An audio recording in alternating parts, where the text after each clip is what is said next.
The sun hung low in the sky, a molten disk casting long shadows across the rickety wooden porch.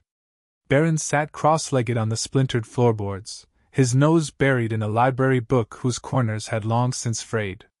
The heat was oppressive, pressing down like a heavy quilt, but Barron didn't seem to notice.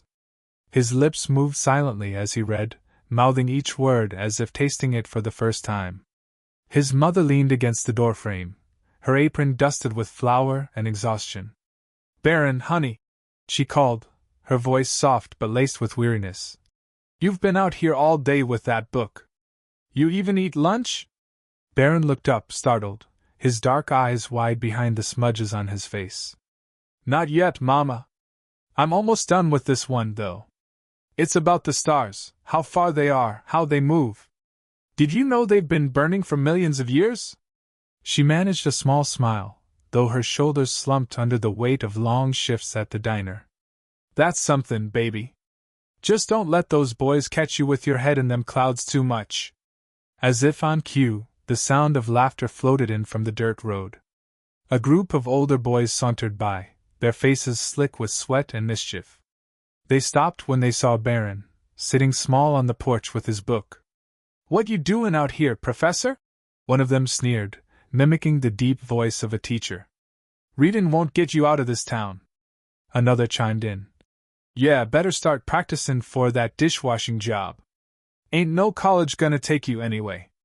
Barron felt his cheeks burn, but he kept his eyes on the page. He gripped the book tighter, his knuckles whitening.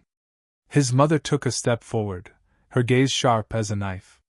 "Y'all keep walkin'," she called out, her voice firm. "Ain't no room here for foolishness." The boys laughed again but moved on, kicking up dust as they went. Barron exhaled slowly, his shoulders sagging.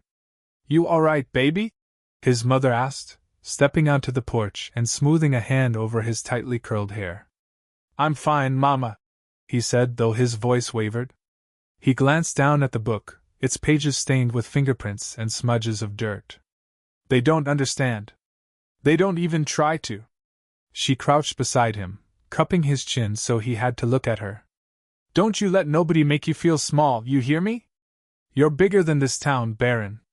Bigger than what they see." Barron nodded, the lump in his throat making it hard to speak.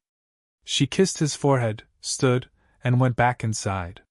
Left alone, Barron turned the page of his book, his fingers trembling slightly. Above him, the sky stretched wide and endless, painted with streaks of orange and purple. Somewhere out there, he thought, there had to be a place where a boy like him could belong, a place where he could shine as bright as the stars he loved so much. And for the first time that day, Barron smiled. The schoolyard was alive with noise, shouts, laughter, the metallic clatter of the swings.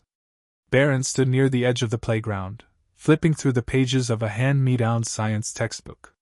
Its spine was cracked, but the words inside felt like treasures, each one pulling him closer to a world he could only dream of. "Hey, Barron!" a voice called. He looked up to see Jimmy and his group of friends heading his way. Jimmy was a tall boy with a perpetual smirk, and trouble seemed to follow him like a shadow. "Still actin' like you're better than us, huh?" Jimmy said, grabbing the book out of Barron's hands. He held it high, just out of reach. "What you even need this for? You ain't going nowhere.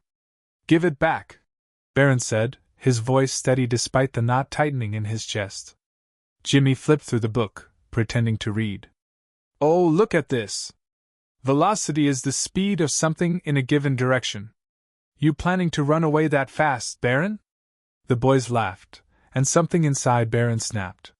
"You wouldn't even know how to spell velocity," he said, stepping closer. Jimmy's face darkened. "What did you say to me?" Before Barron could answer, Jimmy shoved him. Barron stumbled back but didn't fall. Instead, he lunged forward, grabbing his book and shoving Jimmy with all his might. The laughter stopped as the two boys grappled in the dirt, a flurry of fists and dust. A shrill whistle cut through the chaos. Mrs. Hargrove, the teacher on duty, marched over, her face a mask of disapproval. "What is going on here?" Barron and Jimmy separated, panting and covered in dirt. Mrs. Hargrove looked at Barron first. Fighting again? I should have known. But, Barron started. No buts. Both of you, to the principal's office. Now. As they trudged toward the building, Jimmy smirked at Barron. See? No matter what, you're still just a troublemaker. Barron didn't reply, but the words stung. The classroom was silent except for the faint scratch of pencils and the occasional sigh of frustration. Mrs. Hargrove stood at the front, her arms crossed as she watched the students finish their math test.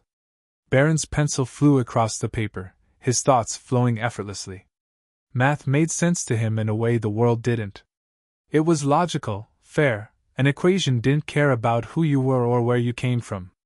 When the test ended, Mrs. Hargrove collected the papers and began grading them at her desk.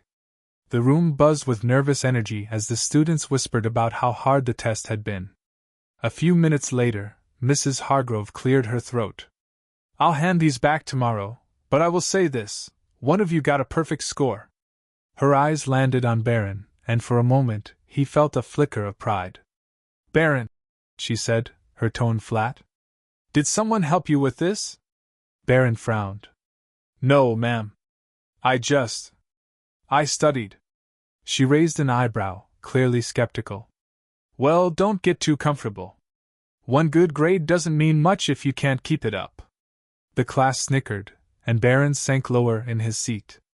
His fingers clenched around the edge of his desk. He wanted to shout, to tell her that he was more than a fluke. But instead he stayed silent, the anger simmering inside him like a pot on the verge of boiling over. The library was the quietest place in town, a refuge of cool air and the faint smell of old paper. Barron pushed open the heavy wooden door, his shoulders still heavy from the day's events. Ah, there you are, young man, Mr. Nelson said, looking up from the front desk. He was an elderly librarian with a kind face and spectacles that always seemed to slide down his nose. I saved something for you. Barron's curiosity piqued as Mr. Nelson reached under the counter and pulled out a worn book with a faded cover. It's about astronomy, Mr. Nelson said. Thought it might interest you. Barron's eyes lit up as he took the book in his hands. Thank you, Mr. Nelson. The librarian chuckled. You've got a sharp mind, Barron. Don't let anyone dull it. And remember, even the biggest stars start out small. Barron found a quiet corner and opened the book. The pages were filled with diagrams of constellations and explanations of celestial phenomena. For a while, he forgot about the boys in the schoolyard, Mrs. Hargrove's doubt, and the weight of the world outside. Here, surrounded by shelves of knowledge, Barron felt like he belonged. The library was more than a building. It was a doorway to something greater, a reminder that the universe was vast and full of possibilities. And for the first time in days, Barron felt a spark of hope.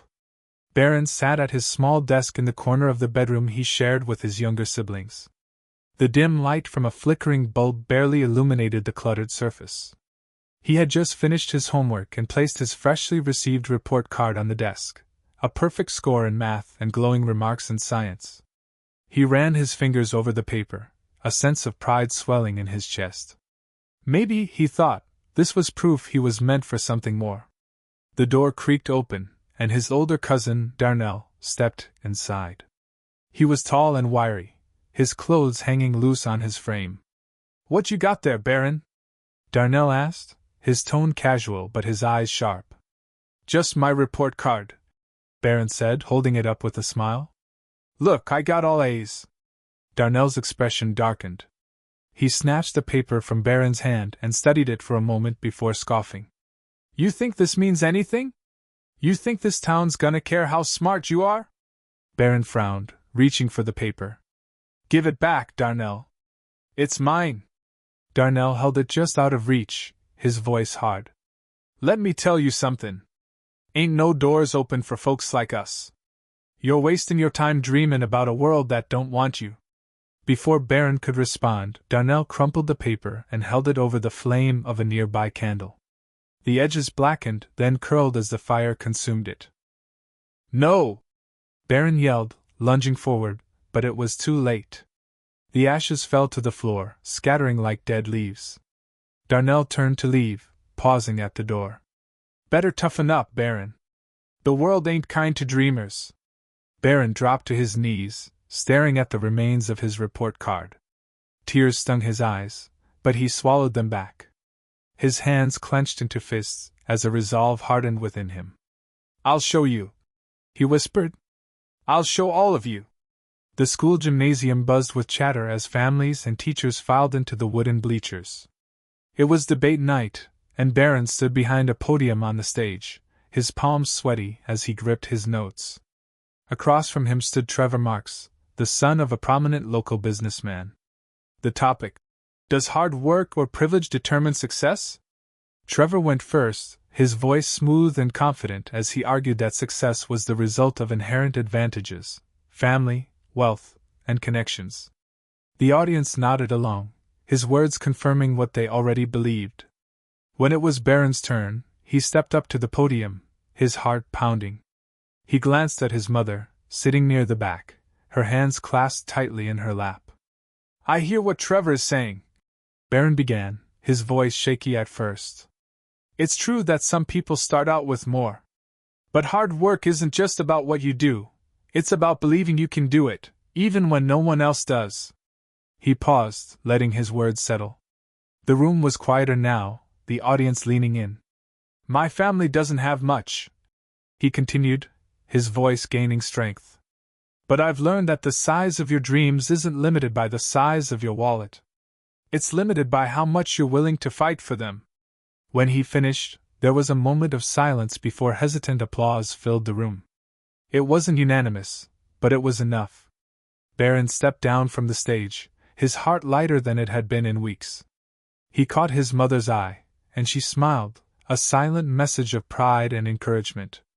The kitchen table was cluttered with bills and papers, a testament to the family's daily struggles. But in the center sat a crisp envelope with the name of a prestigious university printed across the top. Barron stared at it, his stomach twisting in knots. His mother sat beside him, her hand resting on his shoulder. Go on, baby. Open it.